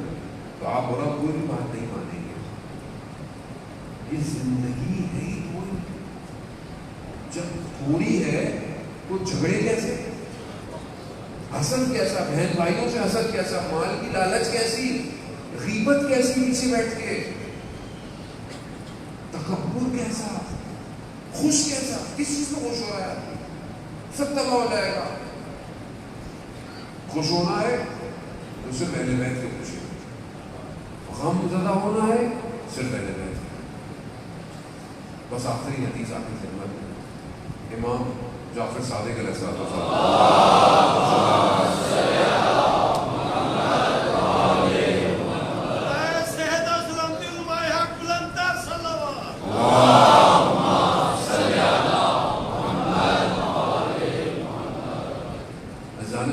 امام فرماتے ہیں خود رحمہ اللہ شیعہ، یہ ہمارے شیعوں پر خدا کی رحمت ہے. کیوں؟ کیونکہ یہ ہماری وجہ سے اذیت جھیلتے ہیں. یعنی امام کہتے ہیں ہم نے ان کی وجہ سے تکلیفوں کو برداشت نہیں کیا، انہوں نے ہماری وجہ سے تکلیفوں کو برداشت کیا. یہ امام سے کسی نے پوچھا کہ مومن کا خیال رکھنا کتنا ہے، تو امام نے اسے واقعہ سنا. کہا کہ ایک شخص تھا، یعنی مومن تھا لیکن مسلمان جگہ پہ تھا، لیکن اس زمانے میں آپ کو پتا ہے کہ دوبارہ سختیاں تھیں سادات کے اوپر بنیان سے. تو کہا وہ تنگ آ گیا اور کسی ایسی جگہ چلا گیا جہاں نان مسلم تھے، یعنی مسلمان لوگ نہیں تھے. تو وہاں پر اس کو کسی دوسرے مذہب کے شخص نے اس کو سہارا دیا، اس کی مدد کی اور اس کی زندگی کو چلانے کا اسباب پیدا کیا. وہ شخص کیونکہ مسلمان نہیں تھا مر گیا اور جہنم میں چلا گیا. لیکن کیونکہ اس نے مومن کی مدد کی تھی تو خدا نے جہنم کے عذاب کو اس کے اوپر کم کر دیا. یعنی مسلمان نہیں ہے، مومن کا خیال کر رہا ہے. خود مومن کا خیال کرے گا تو کیا ہوگا؟ خیال کریں جانے محترم، آخری زمانے کا امتحان آپ کو پتہ کیا ہے؟ آخری زمانے کے امتحان میں جان دینا کمال نہیں ہے. یعنی آپ بولے کہ میں مولا آپ کے لیے گردن کٹوا دوں، آپ سے گردن کٹوا بھی دیں، لیکن اس سے بڑا امتحان آج کل کے دور میں یہ جو زمانہ کیا ہے؟ مساوات. یعنی کیا؟ یعنی خیال رکھنا دوسروں کا. میرے گھر میں اگر 2 دسترخوان پہ کھانے ہیں، کیا میرے مومن بھائی کے گھر میں 1 وقت کا کھانا ہے؟ آج ان حالات میں کہ لوگ بے روزگار ہو گئے، لوگوں کا کام کم ہو گیا، تو کیا میں نے اطراف میں لوگوں کو خیال کیا؟ یقیناً کیا ہوگا آپ نے، یقیناً لوگوں کی مدد کی ہوگی، لیکن یہی بالکل ضروری ہے. اگر انسان غافل ہو اس کے ہمسایہ اس کی زندگی کیسی گزر رہی ہے، اس کا پڑوسی کیسا ہے. ہم تو ان کے ماننے والے ہیں نا کہ جو رات کو اپنے 40 ہمسایوں کی دعائیں کرتے ہیں. تو میں اپنے ہمسایوں سے واقف ہوں، میں اپنے رشتہ داروں سے واقف ہوں. یہ امتحان سخت ہے. کیوں؟ کیونکہ اپنی مال سے نکالنا مشکل ہوتا ہے. میں نے کمایا ہے، میرا ہے، میرا کچھ نہیں. بندگی کی پہلی شرط یہ ہے کہ سب چیزوں کا مالک وہ ہے. جو تمہارا مال ہے اس کا مالک وہی ہے. اور ویسے بھی تمہاری ضرورت سے اگر تمہارے پاس زیادہ ہے، تمہارا ہے ہی نہیں، کسی اور کا مال ہے. ڈھونڈو کس کو دینا ہے. عزیزان سمجھنے کی کوشش کریں، تبھی تو ایک اسلامی معاشرہ قائم ہوگا. خود کرنا ہے ہم نے سب کچھ، کوئی نبی نہیں آئے گا.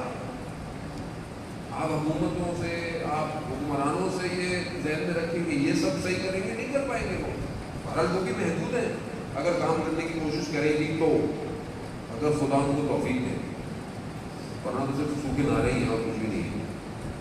خود اپنے آپ کو اس قابل لے آئیں کہ خدا آپ کے اوپر ایک اچھے حکمران کو لے کر آئے. کیونکہ ہم خود کرپشن کرتے ہیں، جتنی جگہ ہمیں موقع ملتا ہے ہم بھی کرپشن کرتے ہیں. وہ بھی کرپشن کرے گا. آپ کو بھی، مجھے بھی اگر کوئی ڈیوٹی دے جائے تو میں بھی کچھ نہ کچھ کھاؤں گا. اپنے آپ کو صحیح کریں. بس میں خلاصہ اور اپنی گفتگو کو جاؤں، یہ دو چیزیں امپورٹنٹ ہیں. ایک میں خود انڈیویجول اور ایک سوسائٹی. اپنے اوپر کام کریں گے، گریجولی سوسائٹی اچھی ہوگی.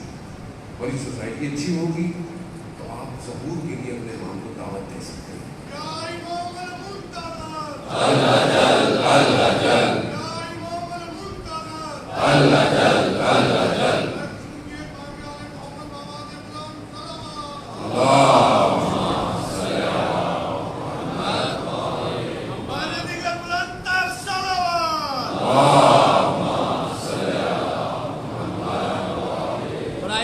سلامتی علماء حق بواز بلند صلوات.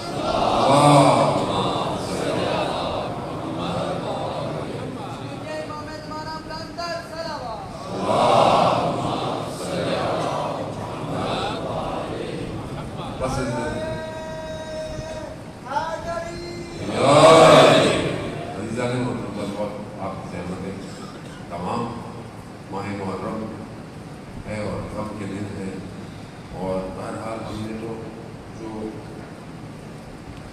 ماتم، جلوس، دستک انسان کو زیادہ ہوتا ہے. روزہ عاشورہ تھک جاتا ہے آدمی اور جا کر سو جاتا ہے. ہماری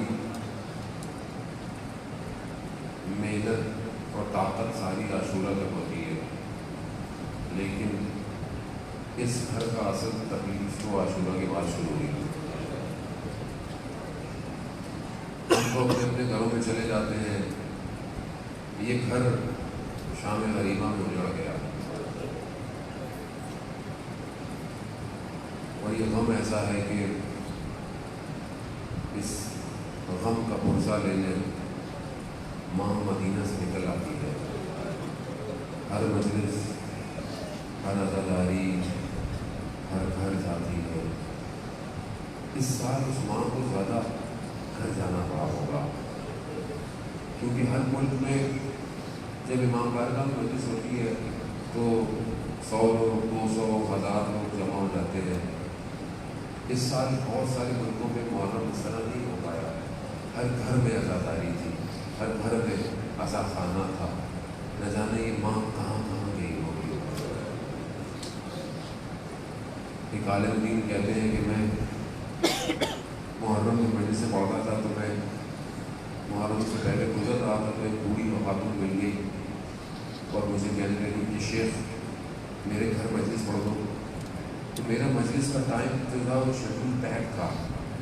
تو میں نے کہا کہ بوڑھی عورت ہے، اس کو میں منع کروں تو بڑی بات ہے.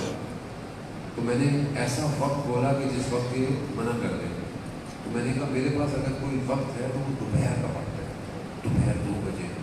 تو اس نے بولا بہرحال اس وقت ایران میں دوپہر 2 بجے کوئی مجلس نہیں ہوتی تو اللہ مجھے منع کر دے گی. تو بوڑھی عورت کہنے لگی یہاں اس سے تو اچھا وقت ہی نہیں ہو سکتا کوئی. تو کہتا میں کہہ چکا تھا, منع نہیں کیا تھا, میری صبح بھی مجھ سے ہوتی تھی, رات کو بھی ہوتی تھی. بہرحال میں دوپہر کو اس بوڑھی کے گھر مجلس پڑھنے جاتا تھا. میں جاتا تھا, چند خواتین بوڑھی بیٹھی ہوتی تھی, میں تھوڑی سی بات کرتا تھا, تھوڑے سے مسائل پڑھتا تھا اور آ جاتا تھا. کہتے روز عاشورہ میں اپنی ساری مجلسیں دن میں پڑھتا تھا, رات کو مجلس چھوڑ دیتا تھا, اصل کا وقت چھوڑ دیتا تھا عمل کے لیے. کہہ رہے میں نے سب کو کہتا تھا, کہتا ہے اس بوڑھی عورت کو کہنا بھول گیا کہ میں صبح مجلس پڑھتا ہوں. میں مجلس سے پڑھ کے آیا, زور کی نماز پڑھی, تھکا ہوا تھا, میں تھوڑی دیر کے لیے استراحت کر کے لیٹ گیا. میں جیسے ہی لیٹا تو میرے خواب میں حضرت سیدہ آئی. کہا شیخ وہ عورت انتظار کر رہی ہے, تم نے اسے کیوں نہیں بتایا کہ تم دن میں مجلس پڑھتی ہو؟ کہتا ہے میں نے اچانک سے خواب سے بیدار ہوا, مجھے احساس ہوا کہ میں نے آخر نہیں بتایا. اٹھا, کہتے کپڑے پہنے, گرمی تھے, دوڑتا ہوا اس کے گھر کی طرف جا رہا تھا. میں نے دور سے دیکھا وہ خاتون گلی کنارے کھڑی ہوئی ہے, کبھی گھر جاتی ہے کبھی آتی ہے, کبھی گھر جاتی ہے. اس نے مجھے دیکھ لیا تو میں نے کہا یہ گھر کیوں نہیں جا رہی, یہ کیوں آ جا رہی ہے؟ کہہ رہے جیسے میں پہنچا تو مجھے کہتی ہے شیخ تم نے کیوں دیر کر دی؟ کہا کیوں؟ کہا سیدہ خود تشریف لائی ہوئی ہے.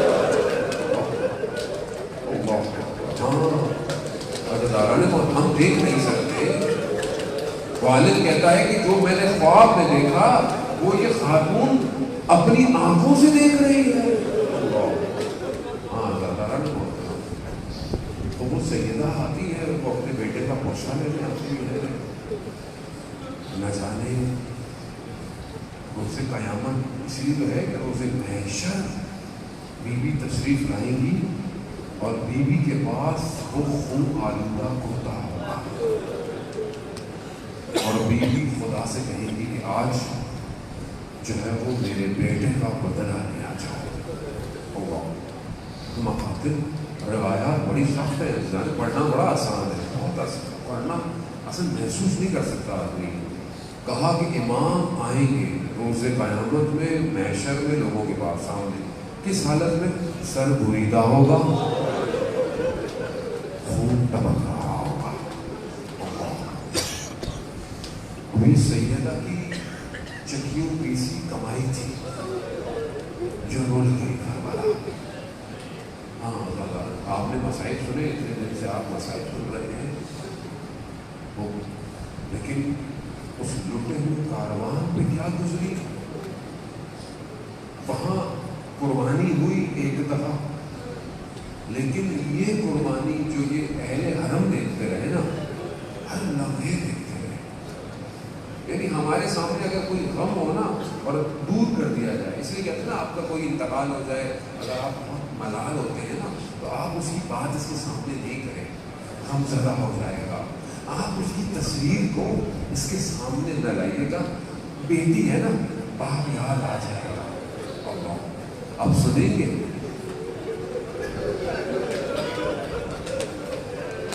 جو پہنچ گئے بھائی, بیٹی کے لیے باپ کتنا امپورٹنٹ ہے, اور وہ بیٹی جو باپ کے سینے پہ سوتی ہو.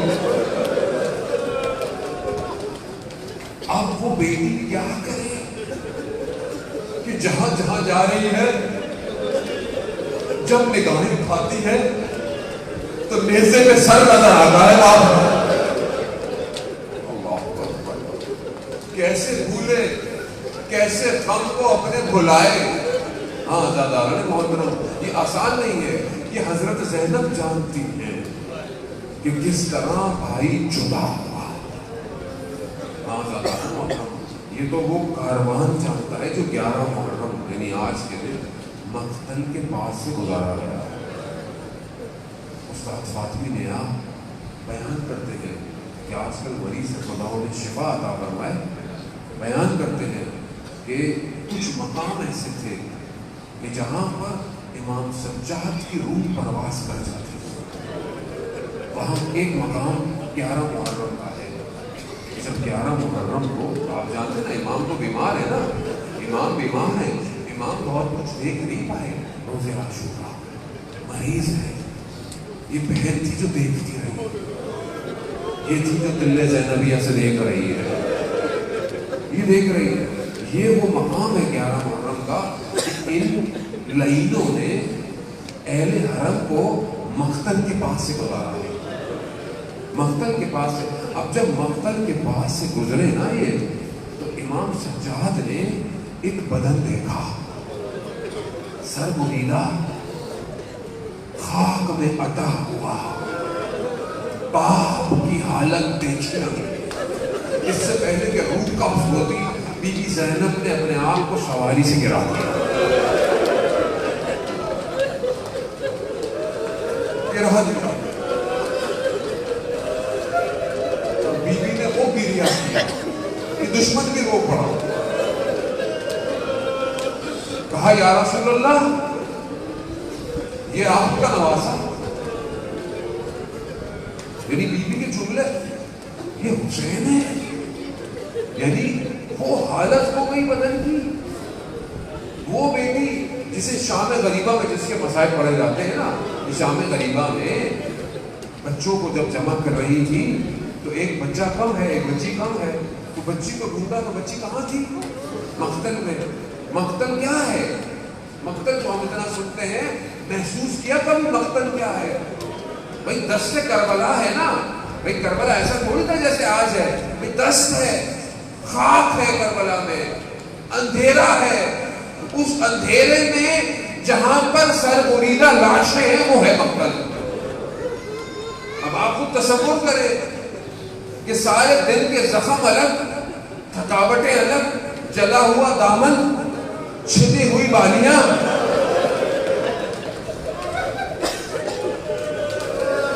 اب یہ بچی رات کو بابا بابا بابا بابا, وہ بچی جب ڈھونڈا, بچی ایک سر بریدہ لاشے میں سو رہی ہے. بیٹے کو کھایا, کیا کریں, کہا بابا کا سینہ, بابا کی سینے میں سوئی تھی. اس بات کو وہی محسوس کر سکتا ہے جس کی چھوٹی بیٹیاں ہو, چھوٹی بیٹیاں سینے میں ہی سوتی ہیں بابا. وہ جو رات کی تاریکی میں اپنے باپ کے سینے میں سو گئی, وہ 11 محرم کو اپنی پھوپھی سے پوچھتی ہے, پھوپھی جان یہ کس کا بدن ہے؟ یعنی بدن کی وہ حالت کہ فارسی کا شاعر اپنے کلام میں اس کا خلاصہ آپ کی خدمت میں بیان کروں, وہ کہتا ہے کہ خیمے گاہ سے مقتل کی طرف دوڑتی رہی. کون؟ زینب. خیمے گاہ سے مقتل کی طرف دوڑتی رہی, ہاں, مگر جب پہنچی تو دیر ہو چکی تھی. شمر سینے پہ سوار تھا, اور امام کے سر پہ دعویٰ تھا, ہاں, مگر جب پہنچی تو دیر ہو چکی تھی. شمر کے ہاتھ میں بھائی کا سر تھا, مگر جب پہنچی ایک ماں دستے کربلا میں کھڑی, یہ سب دیکھ رہی تھی. ماں مگر جب پہنچی,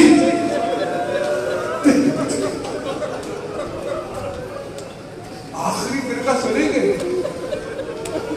کٹی ہوئی رگوں سے خون ٹپک رہا تھا. ہاں مگر جب پہنچی تو دیر ہو چکی تھی. کہ 11 محرم کو بی بی نے جو حالت دیکھی نا, کہا حاضر حسین, کیا یہ میرا بھائی حسین ہے؟ ہاں آزاداران محترم, یہ وقت گزر گیا, آپ مسائل سنتے رہیے گا. اب ہم سے مسائل شاید پڑھے نہ جائے, کیونکہ ہم سے برداشت نہیں ہوتا. جب یہ چند دن بعد اجازت امامت سے امام واپس آئے نا, جب سب کچھ کھل گیا, تو بی بی نے پوچھا سجاد کہاں؟ بابا کو دفنانے جا رہا ہوں. کیونکہ آپ جانتے ہیں نا امام کو امام ہی دفنا سکتا ہے. دفنانے جا رہا ہوں, پہنچا بنی اسد کی قبیلہ, عورتوں نے حیرت دلائی, بنی اسد کے مرد آ گئے, اب جس کو کر سکتے تھے. اب ایک لاچے پر پہنچے, پوچھتے ہیں یہ کس کا ہے, کیسے پہچانے, کیسے پہچانے. آپ جانتے ہیں نا غازی عباس کیسے تھے, اور جب دفنایا تو کیسے تھے. ہاتھ بریدہ یعنی چھوٹی سی قبر تھی, نہر علقمہ. امام نے کہا کہ یہ ہمارے چچا عباس. پھر ایک جگہ پہنچے تو ان کو کہا جاؤ میں خود دفناؤں گا. مقاتل عجیب بیان کرتا ہے, نہ جانے کس طرح بابا کے بدن کو اٹھایا, اتنے تیر تھے, اتنے زخم تھے. سنیں کہ روزے عاشورہ کیا ہوا. روزے عاشورہ جب امام ودا کر کر یعنی بہن سے رخصت لے کر آئے نا, رخصتیں تو آپ نے سن لی نا کئی دفعہ, جب آگے نکلے نا تو جو پہلا پتھر آیا, متھل کہتا ہے, پتھر امام کی پیشانی پہ لگا, خون دینا شروع ہوا. امام نے اپنے گردے سے خون صاف کرنا چاہا, وہ بڑا لعین نے تیر کھینچا, وہ تیر سینے پہ آ کے بے وست ہوا. امام کا توازن 3 دن کا بھوکا ہے, 3 دن کا پیاسا ہے. علی اکبر کے بدن کو لایا ہے, اور محمد کو لایا ہے, قاسم کو لایا ہے, حبیب کو لایا ہے. بس آپ سمجھ سکتے ہیں نا. لیکن آخری وقت آ گیا, امام آخری وقت میں گرے ہیں نا, تو ارباب مقاتل بیان کرتے ہیں جس کے پاس جو تھا, جس کے بس میں جو تھا, جس کے پاس تیر تھے انہوں نے, جس کے پاس نیزے تھے انہوں نے نیزے, جس کے پاس تلواریں تھیں انہوں نے تلواریں, جس کے پاس لکڑیاں تھیں, جس کے پاس پتھر تھے, حتیٰ جس کے پاس کچھ نہیں تھا اس نے اپنی ٹانگوں سے بے حرمتی کی. اس مقام پر بدن آ گیا کہ میرے مولا سے اٹھایا نہیں جا رہا. بدن کی کیفیت ایسی ہے. دفنا دیا, ہاں عزادار, بس مسائل کھل لیے, بس آخری فرقہ جب یاد آئیے گا کہ یہ کرے گا, دفنا دیا, قبر کو بند کرنے لگے. بعض مقاتل میں بیان ہوتا ہے اس تاریکی میں امام مقتل میں کچھ ڈھونڈ رہے ہیں. امام سجاد کچھ مٹی میں ڈھونڈ رہے ہیں. پوچھنے والوں نے کہا مولا کیا ڈھونڈ رہے ہیں, کیا ڈھونڈ رہے ہیں. کہا بابا کی ایک انگلی کہاں ہے.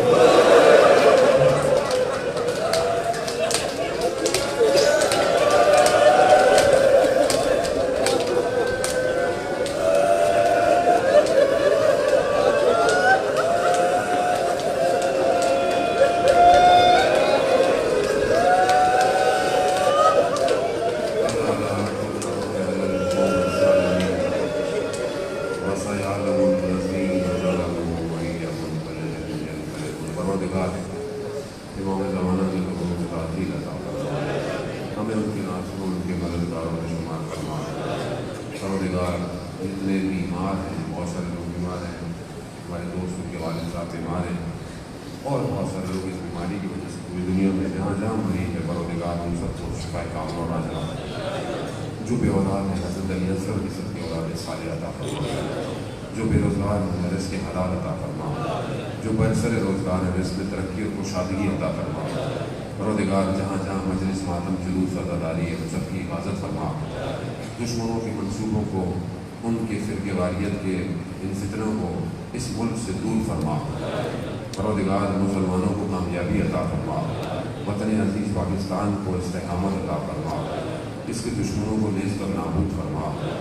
جو بھی دام در سخن عزاداری میں اپنی زحمتیں انجام دے رہا ہے, اپنی نوکری دے رہا ہے, چاہے وہ انتظامیہ ہو, پولیس ہو, چاہے وہ ٹرسٹ ہو, چاہے وہ سلام پڑھنے والا, مرثیہ پڑھنے والا, ساؤنڈ والا, ویڈیو کیمرے والے, ہر شخص جو بھی اپنی طرف سے نوکری کر رہا ہے, پروردگار اسے اپنی بارگاہ سے اجر کثیر عطا فرما.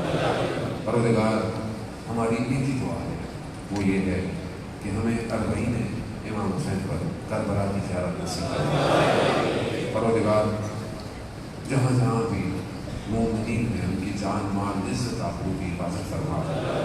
آپس میں تمام فرقوں کو اتحاد اور بھائی چارے کے ساتھ رہنے کی توفیق عطا فرما۔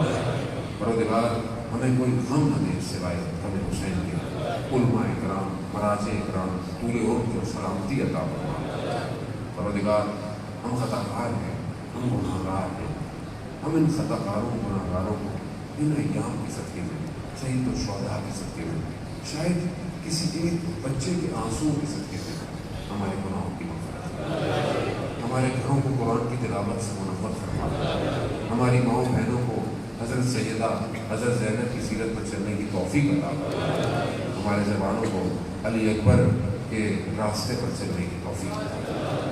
پروردگار ہم سے جیسی بھی عزاداری ہو گئی ہے یقیناً ہم قضا نہیں کر سکتے، مگر پروردگار ہمارے امام کو ہمارے اس عمل سے راضی فرما۔ آخر میں ایک سورۃ فاتحہ پڑھ تمام مومنین مومنات مومنین اپنے مرحومین میرے مرحوم تمام علماء تمام شہداء بیگم اشراق والدہ مرحومین انواد عباس مرحومین اراکین بقیت اللہ فاؤنڈیشن اور بہرحال جن جن نے فاتحہ کی گزارش کی ہے استاد سید جعفر شہید قاسم سلیمانی کی